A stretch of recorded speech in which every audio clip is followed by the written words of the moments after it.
Most people are familiar with trying to cram a few stretches in after your gym workout, but the truth is the best way to make progress in your flexibility is to treat it the same way that you do your strength training. You need a plan that you follow weekly, and you need to make steady progress. We've noticed that it's easy to find a good free gym routine online no matter what your goals are, but there's not so many free mobility routines. Usually you just find videos about the best stretches. Until now.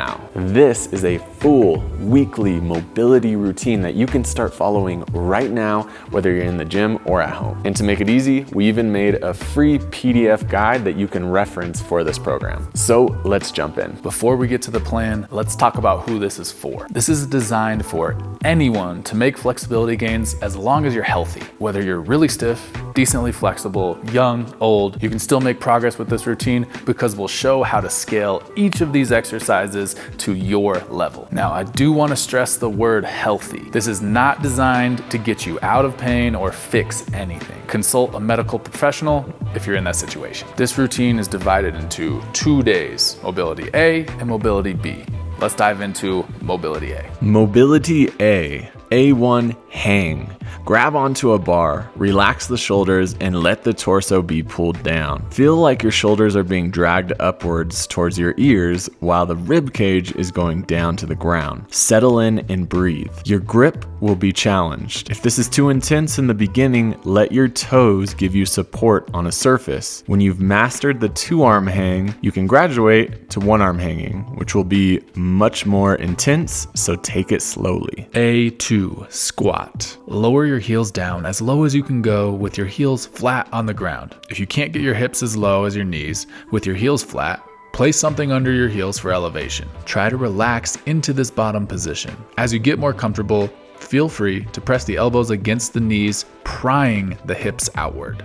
B1 couch stretch. Slide the knee back into the corner of the ground and the wall or couch. Then bring the other knee up into a lunge position. Bring your torso upright. If this seems out of your reach at your current level, elevate your knee onto a surface like pillows or yoga blocks. This will lessen the range of motion. Attempt to keep your butt squeezed and avoid arching the lower back. For more, you can raise your arms overhead to add more leverage to the stretch. B2, Jefferson Curl. Begin with your toes on a ledge with a light weight in your hands. You may begin with something as small as 5 pounds. Start by bringing your chin to your chest and then let the spine curl down, starting from the top. Let the weight pull you down into a deep position, keeping your weight in the front of the foot. Once you hit a position that feels deep for you, reverse the motion back up. The goal isn't to use more weight, the goal is to get deeper into the position. So find a weight that feels comfortable that allows you to go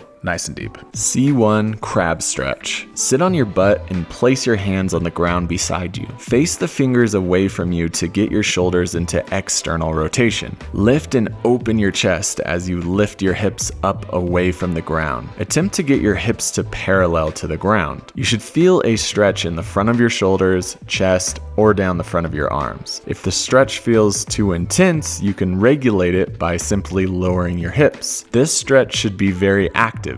Squeeze the butt, core, and upper back. C2, Elevated Pigeon Hinge. Place your leg up on an elevated surface. Something around knee to hip height would be great. Try to get your shin as close to parallel to your hips as possible. Then, keeping the back straight, reach your head forward by bending at the hips. Raise up and repeat for repetitions. If this position is too challenging, simply lower the height of the surface and place a yoga block or something similar under the knee to bring the knee higher than the ankle. This will reduce the demands on the hip. And at first, let your hands assist you through the motion. The way to progress is to use less hand assistance until you can do the motion hands-free, powered just by your hips. Mobility B, A1 hang. Perform the hang the same way you did in Mobility A. Try to match your time or even add a few seconds. A2 2. Straight Leg Hip Hinge. Lock the knees, arch the back, and bend forward at the hips. Place your hands on your low back to make sure you're maintaining an arch. Only go as low as you can while maintaining the arch in your low back and straight knee position. Come back to standing position by squeezing your glutes. Repeat for repetitions. To make a more intense stretch, stagger your stance and focus on the front leg. If you're having trouble with rounding your back, sometimes the staggered stance can actually help you find the arch back position better. And if you want even more, you can always hold a dumbbell in your hand while performing. B1, wall butterfly. Sit with your hips against the wall elevated on a pillow or yoga block. Feet tucked towards your hips and knees out to the side. Place dumbbells on your knees and let the weight push the knees down. Now push against the weight, raising your knees back up. Repeat for repetitions. The stiffer you are here, the more weight you may need to drive the knees downward. If you don't have weights, you can do this with just your hands, but if you're stiff enough, you probably won't be able to produce enough force to move your knees much. For added intensity, simply sit the hips all the way down to the ground. This will add more range of motion. Working up to lighter weights or even body weight is the way to gradually improve here. B2, 90-90 hip internal rotation isometrics. Sit in a 90-90 position on the floor. Or, if you're less flexible, place something under the hips to prop up. The leg we are working on is the back leg, the one with the knee turned inwards. Begin by pushing down into the ground through the foot for 5 seconds. Then, place your hand or a weight on top of the foot and then attempt to lift your foot off the ground for 5 seconds. Now, your foot obviously won't move, but the contraction on the side of the hip is what we're after. The higher you prop the hips, the easier this becomes. So start higher than you'd think and try to sit up as straight as possible. Over time, lower the height until eventually you can sit on the floor. C1, perform the couch stretch the same as you did in mobility A. Hold for the same amount of time or add a few seconds more. C2, butcher's block. For this stretch, we'll use a stick, PVC pipe, dumbbell, or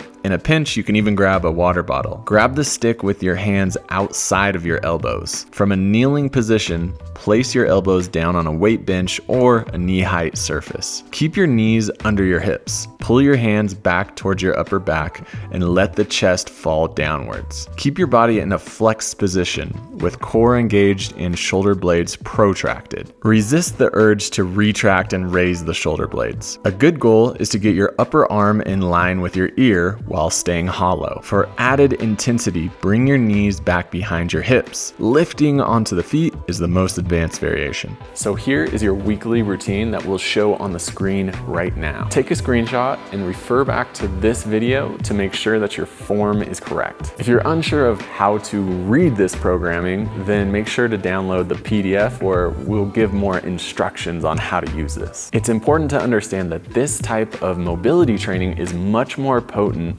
than traditional passive stretching or light yoga. Using more intensity and load when you stretch often results in better and faster results, especially when you are an adult who has accumulated some years of stiffness. But more intensity means that you need more time to recover between your sessions. Remember, it's more like strength training. So how many times per week should you do this? Well, the schedule really depends on your lifestyle and how much energy you want to dedicate towards your mobility training. The minimum is to do mobility A and B once a week, resulting in 2 sessions per week. You can make great progress with just this minimum amount of work. The maximum we'd recommend is to do mobility A and B twice a week, resulting in 4 sessions per week. Just make sure you can recover from this, especially if you're doing other training in sport. So how do you know which version of each stretch you should start with? The first couple sessions, you may need to take some extra time to play around and figure out which variation is best for you. If you're ever in doubt, choose the regressed version. Trying to progress too quickly is an easy way to stifle your gains. And one of the easiest ways to tell is to just follow the feeling of the stretch. If you're getting a good stretch, you're probably in the right place. If you try the next progression and you don't feel as much stretch, then you're probably not ready for that progression. A quick way to tell if a stretch is too intense is to check in with your breath. If you feel yourself tightening up, try to relax, calm your breath, breathe into your belly. And if you can't, then that stretch is too much for you. Now remember, stretching, just like strength training, is all about making progress. Accumulating more time in a stretch is a great way to make progress. So start with 30 seconds and then try to add 5 to 10 seconds each week. Another way to make progress is to move on to harder variations. But don't rush this. You'll know when you're ready. And when applicable, you can add more intensity or load to a stretch by having more weight or just changing the body position to make it more intense. And finally, a subjective measure of progress is just paying attention to how a stretch feels. If a couch stretch for 30 seconds used to feel like your thigh was going to explode, but now it just feels like a good stretch, that's a ton of progress. And this is where jotting down some notes during your workouts about how something feels can be really powerful. And finally, the question that always pops up is how long will it take to see results? Now, results will obviously vary depending where you're starting at. But if you stay dedicated for a few months, you will no doubt see some type of progress. You should measure your flexibility in large chunks, say 3, 6, even 12 months at a time. Try not to focus on the day-to-day. It takes time to see progress, but everyone who stays dedicated eventually sees gains. So how long should you follow this program? Minimum 3 months. Don't do it for 2 weeks and say, oh, this isn't working for me. You need at least 3 months. And to be completely honest, I started with these types of stretches maybe 10 years ago, and I'm still using them today. So really, you can keep on using this forever. Now, it is good to cycle off of it, maybe try some other things, but you can always kind of come back to the nuts and bolts here with this routine. So if you like the idea of having a schedule to follow just like this one, check out Move Strong now for a program just like this combined with strength and movement for 90 days. So my question for you is, have you ever followed a strict program for flexibility? Are you going to follow this one? Comment below, let us know. We're also happy to answer any questions about this program. Like the video, subscribe to StrengthSide, as always.